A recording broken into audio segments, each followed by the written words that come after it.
भगवान श्री कृष्ण के अनमोल विचार। भगवान श्री कृष्ण कहते हैं, व्यक्ति को सदैव कर्म बिना किसी डर के करना चाहिए। जहां व्यक्ति को अमीर बनने के लिए एक एक क्षण संग्रहित करना पड़ता है, तो वहीं अमर होने के लिए उसे कण कण बांटना होता है। मनुष्य जीवन में खुशी का सबसे बड़ा रहस्य इच्छाओं का त्याग करना है। अशांत मन को नियंत्रित करना कठिन होता है, लेकिन उसे प्रयास करके शांत किया जा सकता है। जो व्यक्ति संदेह या शक करता है, वह तीनों लोकों में खुश नहीं रह सकता है। यदि किसी व्यक्ति के मन रूपी पात्र में किसी के प्रति विश्वास नहीं है, तो वहां प्रेम भी नहीं ठहर सकता है। मनुष्य को अपने आवश्यक कार्य सदैव करते रहना चाहिए, क्योंकि वास्तविकता में कार्य करना निष्क्रियता से कहीं अधिक श्रेष्ठ होता है।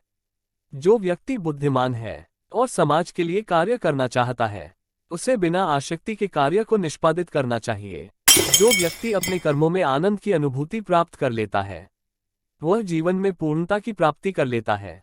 मनुष्य के अपने लोगों की परख कठिन परिस्थितियों में की जाती है।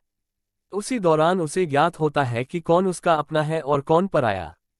इस दुनिया में कोई भी व्यक्ति हमारा शत्रु और मित्र नहीं बनकर आता है, बल्कि हमारा व्यवहार ही यह निर्धारित करता है कि वह हमारा शत्रु होगा या मित्र।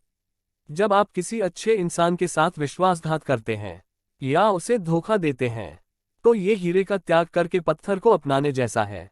कोई काम यदि खुशी के लिए किया जाता है तो उसको करके खुशी नहीं मिलती है, जबकि यदि आप कोई काम खुशी के साथ करते हैं तो उसमें अवश्य प्रसन्नता मिलती है। इस संपूर्ण संसार में सब कुछ ईश्वर द्वारा प्रदत्त है।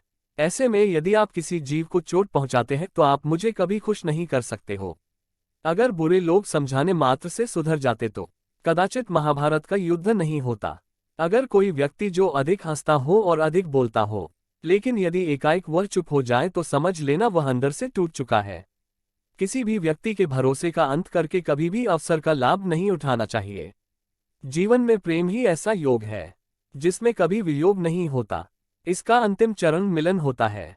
व्यक्ति को स्वयं की योग्यता पर कभी घमंड नहीं करना चाहिए, क्योंकि पत्थर भी वजनदार होने के बावजूद जब पानी में जाता है तो डूब ही जाता है।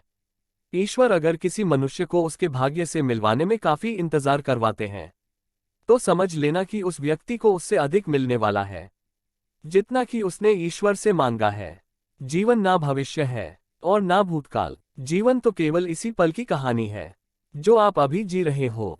आपके भाग्य में विधाता ने जो लिखा है उसे स्वयं में भी नहीं बदल सकता हूँ। अगर ऐसा होता तो मैं राधा से प्रेम करता था, लेकिन मुझे मीरा ने चाहा और मैं रुक्मणी का हो गया। जब कोई व्यक्ति क्रोध में होता है तो उसके मन में भ्रम बस जाता ही और बुद्धि का क्षय हो जाता है। अपने हिस्से की मेहनत किए बिना फल की प्राप्ति करने वाले लोग चोर कहलाते हैं। जो मनुष्य आपकी भावनाओं की कद्र नहीं करता है, उसके साथ रहने से बेहतर है कि आप अकेले ही चलें। रोज एक नए सुविचार ज्ञान के लिए हमारा चैनल को सब्सक्राइब और लाइक शेयर कर दीजिए। भक्तगण, जय श्री राधे राधे।